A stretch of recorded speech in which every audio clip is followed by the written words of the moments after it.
All right, everybody, welcome to our first episode of Friday Business Chat, where we take business concepts and talk about the ones that are trending for the week.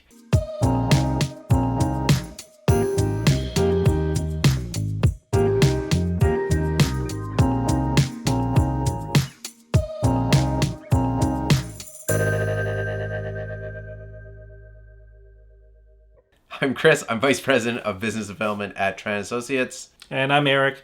I am the CPA and President at TAnacity. Okay, Eric, our first topic that we're going to talk about in this episode is retailers going bankrupt. Lately in the news, we've been hearing a lot of the big brands that are closing down. Just to name off a few big ones that you guys probably have heard, Toys R Us, for example, 2018 was a huge thing. They're shutting down many of their stores right now. Sears has been going through a lot of trouble. I know Eddie Lampert, CEO, is trying to either bail out the company. They're not quite sure what they want to do. We've just heard PetSmart, $8 billion in debt. They've got to figure out a way to restructure. And the list goes on and on. A lot of fashion companies as well. I see Rockport, the shoemaker, BCBG, high luxury fashion retailers, well, they're closing down. So the question I want to start with is, do you feel, Eric, that this is the doing of the growth of Amazon? Yeah, it's really common to sort of look at Amazon and say they're disrupting the entire retail business because no one's going to stores anymore. And I think it's partially true, honestly. And the reason why is because customers have been, primed to start shopping on their phones, stop shopping on the websites, and the amount of options that you can get now makes it really much less of a niche kind of market, where before it was really just books and maybe music. Amazon is trusted. They have great customer service. They've really built out and spent lots and lots of money building out the infrastructure. And you know what? We are ready as civilization. I don't think that's exaggerating it, because smartphones are ubiquitous all over the world. And we're all primed to spend money just by tapping, swiping, and expecting things at our door. It's not so strange anymore. So I think now the big thing is, and we talked about this before, Amazon necessarily isn't the one taking away the business. I think the way Amazon's doing business is taking away the traditional way that some of these brands are trying to do business. Because here's an interesting stat that just came out last week. Actually, it was a report from Walmart. So we all know Walmart has been struggling to compete with Amazon on certain things, but this last quarter, they actually surprised analysts. Their in-store traffic, interestingly enough, only up 0.9%, but their e-commerce sales in the US up 43%. Yeah, that's great. So you can clearly see Walmart has decided, you know what, we got to focus on this side. Right. So they have been spending a lot of money either through acquisitions or their internal department, but they have been building out their e-commerce stores. And I know another company, Best Buy. Mm-hmm. Best Buy surprised earnings as well, but they've been investing heavily in online order fulfillment. That's right. So I think the message here is if companies aren't willing to adapt to the way business is done for consumers these days, then you do lose out, right? And you end up losing out to, and people always point at Amazon because they're the biggest online, e-commerce store, right? Yeah, absolutely. And I think it shouldn't be overstated, though, in a way. I don't think Amazon is destroying retail. There is very strong retail businesses out there still. And, a lot of them are hybrid strategy, like Apple stores, for example. That's a very high-end, high customer-focused kind of strategy that they have. I would say that you have some smaller niche retail stores that have very loyal followings. And those companies are very smart with social media. They've built a network of influence, and they're still doing well. The other thing I think you have to look at is also what happens to retail locations. So commercial real estate, I think, has seen, and they understand, a fundamental shift now.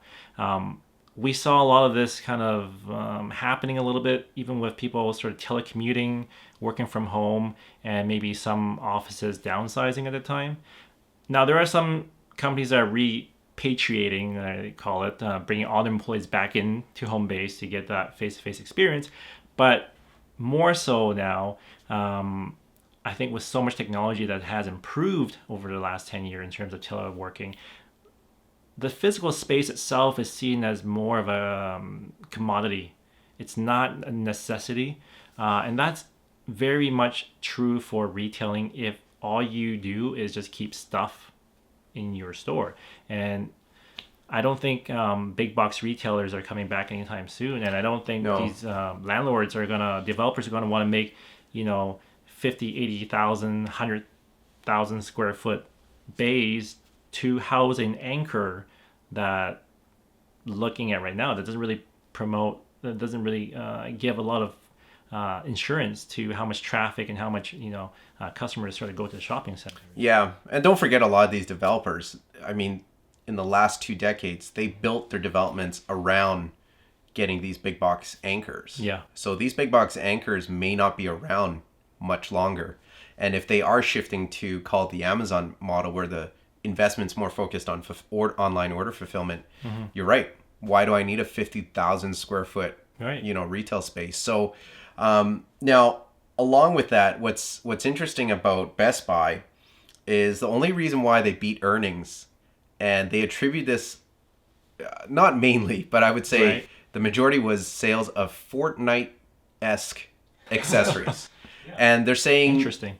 People are buying the headphones, the joysticks, whatever it is, to play Fortnite. Right. So this isn't necessarily Best Buy on its own doing, right? Because they didn't come up with Fortnite. Right. But, this should give them, I would say, ample proof that perhaps their investments into these areas needs to go up significantly. Because if one game alone can really affect your sales, right? Like, it's a very, very iconic game. Obviously, Fortnite is making lots of money. Yeah.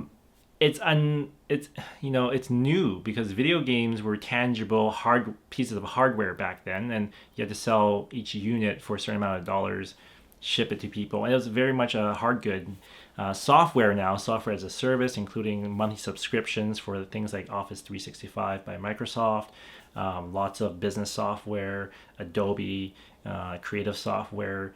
They have all shifted to monthly subscription fees, right? Yeah. And video games have become the same, and Fortnite is actually free to play, but even Fortnite itself generates revenue by the in-game extra special things. Huge. And I think it's interesting that Best Buy was able to capitalize on it a little bit, but I am concerned because are they really designing their systems around online sales? It's hard to say because you're taking a existing business model and you have to flip it upside down. And we see that it doesn't always work so well because, the other business that was designed from the ground up to have an excellent experience. From the phone's user experience to the web browser experience to even how they do customer service, their relationships with suppliers, all that technology is not easily, you can't replicate it too well. That's also why, Amazon is not just selling their own stuff. They're actually the platform that a lot of big companies use to distribute their goods now. Yeah, they do. They use that now, especially you talked about fulfillment by Amazon now. Mm-hmm. So some companies don't even have to hold warehouse space anymore. No, you just rely on Amazon. So again, it really, the question comes back is, these landlords that own these big box retail spaces, where are they going to be in the next few years if they don't adjust to their business as well?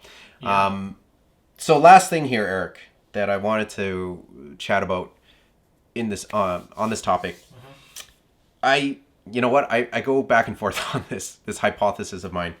I think going along with Amazon, paving the way, mm-hmm. I think because, our generation, millennials as well, have been converted over and are freely using these platforms. I think we're starting to convince the baby boomers to get on it as well. And I'll give you a good example. 2 weeks ago, or about a month ago, I set up my in-laws with an Amazon Prime account. Oh, yeah.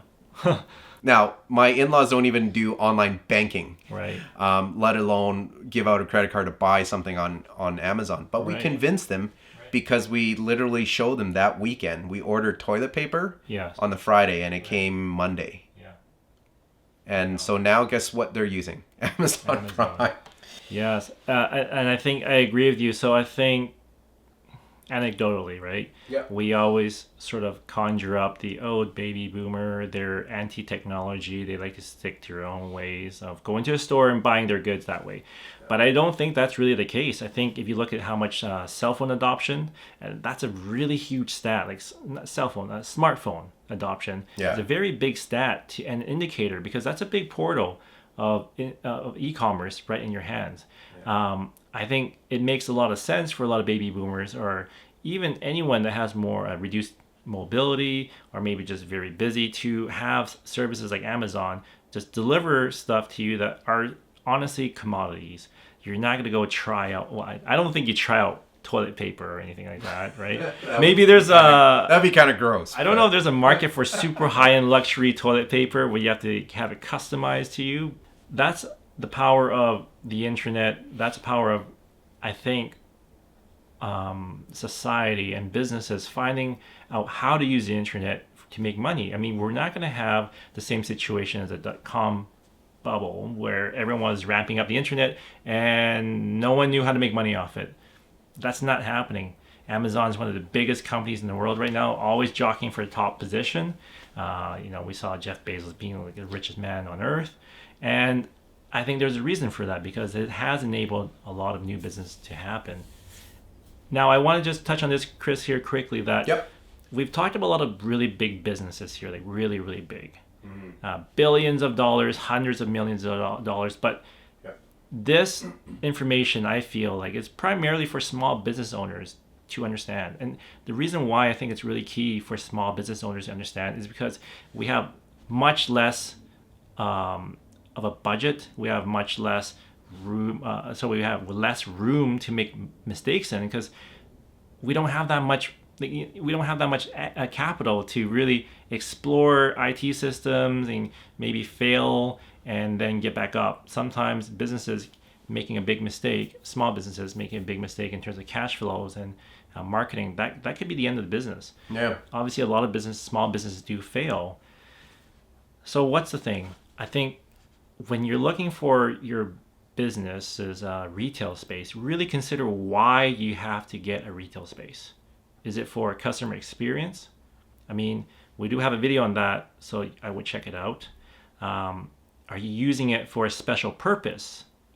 For example, Apple, I know we're going big business again, but it's a good example. But Apple, they are using their space as education centers now. They're pushing it into community and education, and they don't, they're selling iPhones either way, but they're using their retail space itself for that purpose. If you're using your retail space as simply somewhere to show off your stuff, to house goods, I think you're probably better off starting an Amazon store and maybe just getting temporary space to build your brand on social media with a pop-up situation. So I think for small business owners, you really have to look at what they're doing and try to get the best part out of it. You're not going to be able to create an Amazon. It's impossible because they're so big. But maybe you should use Amazon to distribute your goods. That could be a really smart thing to do. And, make use of online e-commerce solutions. Restaurants, you got to be on delivery apps. You got to be on Skip the Dishes. You got to be on Just Eat, whatever is available in your area. I've read recently that new developments, for example, in densely populated areas, they're starting to open ghost restaurants, ghost kitchens. So there could be a kitchen and then 4 different restaurants that operate in that one kitchen. There's no dining, there's no waiting staff. It's just all delivery. That's pretty cool. It's really neat. It didn't exist before because obviously it wasn't possible. But now with all the logistics, IT, and everything solved essentially, right?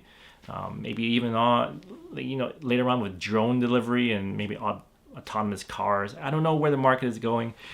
Yeah, absolutely. All right, so that wraps up our Friday business chat. What closures in the past year have surprised you? Want to hear from you. leave your comment below. And don't forget to like our video and subscribe to our channel. As I said, we're going to try to get this out once a week for Friday Business Chat. So if you have stories you want us to cover, make sure you shoot us an email, leave us a comment. We do want to hear from you. Yes, absolutely. So until next time, guys, keep hustling, know your numbers, and be tenacious.